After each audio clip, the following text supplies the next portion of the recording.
Hello everyone, welcome to Solve Search classes. This is Tushar Shaw, and in this video we will be continuing to solve the PUMDET latest year question paper. Okay, that we were solving since the last 11 videos, I guess. Okay, so in this video I guess we will be continuing this, or we will be requiring another video to complete the whole set, and then we will be moving on to GATE 2021. Okay. So let us look at the first question over here, that is we completed up till question number 51 in the last video. So we will be continuing from question number 52. Okay. It says that 1 mole of an ideal gas initially at 25 degrees Celsius and 1 atmosphere pressure is isothermally expanded against the zero pressure in to double its volume. The energy change for this process would be. Okay. So for an isothermal expansion, let me write down the formula for you first.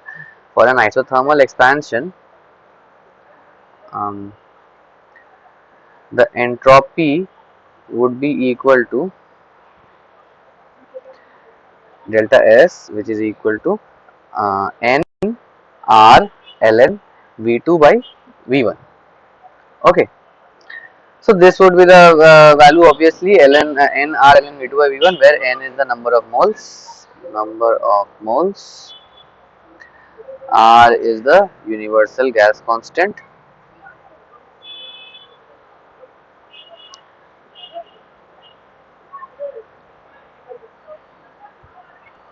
and V1 being the initial volume, V2 being the final volume. Okay.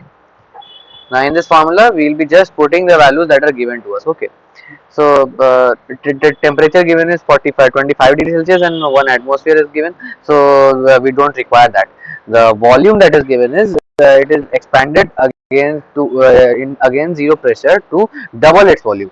Again, zero pressure means there is no external force of there is no external pressure provided. So we will be considering it an isochoric process also. If there was an external pressure required, then we have to introduce a pressure term also. But in this case, there is no pressure. External pressure is given to in the system, and therefore we will be considering just the volume part. Okay. So the volume is doubled. So if V1 is the initial volume, if V1 being the initial volume, then the final volume would be 2 into V1, that is doubled. Okay.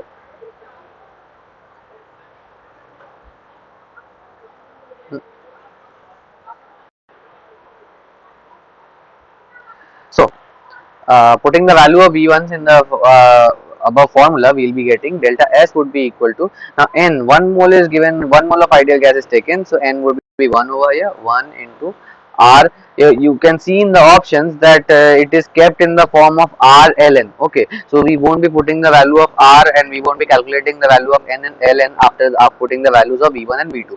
We will be keeping them as they are, and we will be matching them in accordance with the options given. Okay. R ln V2 by V1. V2 we have calculated to be 2V1. So 2V1 divided by V1. We cancel out V1. So we will be getting R ln 2. Now in the options, you can see that option D has this R ln 2 as the option, and therefore option D is the correct one. Okay. Moving on to the next question. That is question number 52, 53.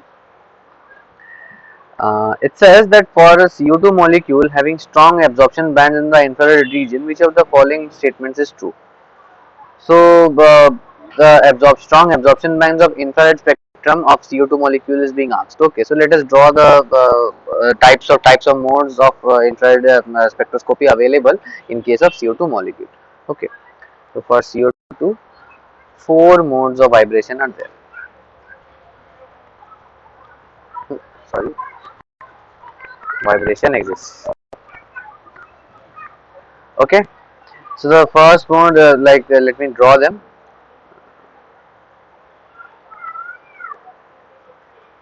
This is the first mode, which is known as the symmetric stretching.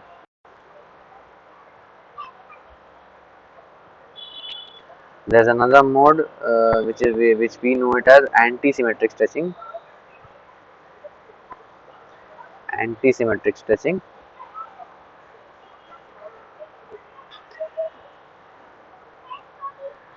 In case of symmetric stretching, the dipole moment here mu would be equal to 0, and in case of anti-symmetric stretching, because the stretch is being unequally distributed between the two sides of the molecule, therefore there would be a change of dipole moment occurring, and therefore here dipole moment would not be equal to 0. Okay, and the another two stretches are, first of all is the bending. Okay, so let me draw it like this.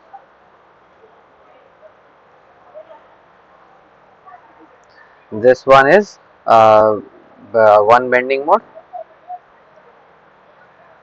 and this one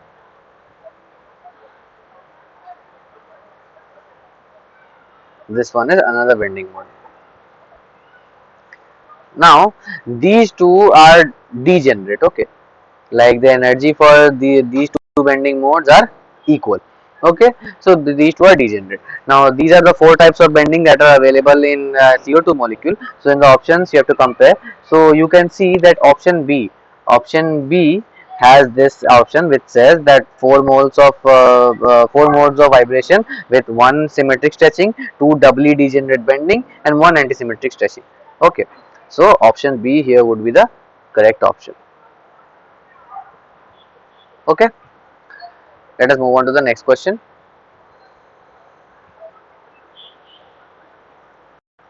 So it says that among the following statements, which of them is correct for an ideal solution?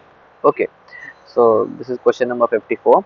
The concept of ideal solution is being asked. Okay, so for a solution that is that we are considering mixing over here.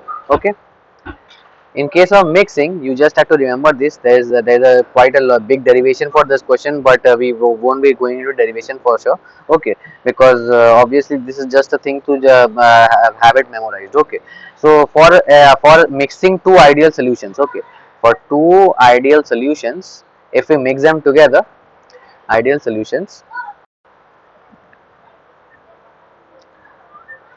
delta V mix would be equal to 0, and delta H mix would be equal to 0.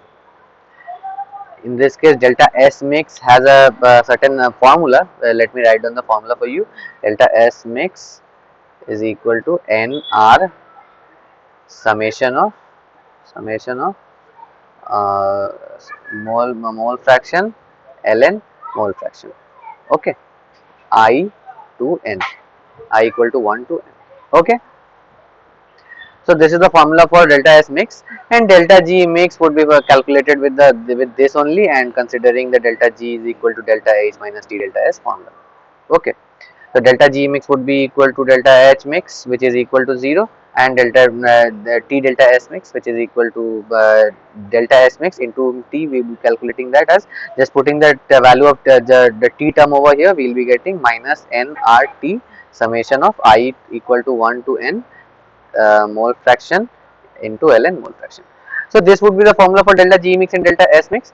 Delta V mix and delta H mix would be equal to 0. And in the options you can see that option B would be having this this delta V mix equal to 0 and delta H mix equal to 0, and therefore this one is the correct option.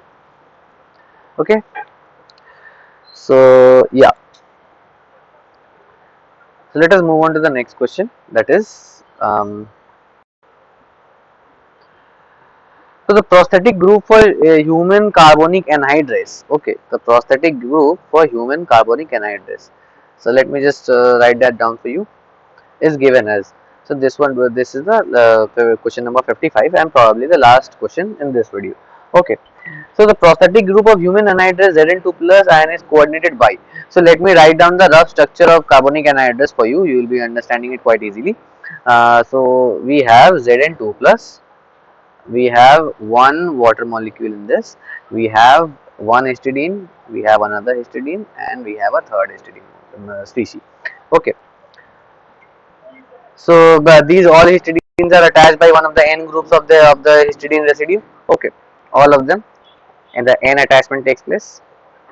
So this is the major structure about how histidine molecule, the carbonic anhydrous molecule exists. Okay, so in the options you can just tally and see in the option A here.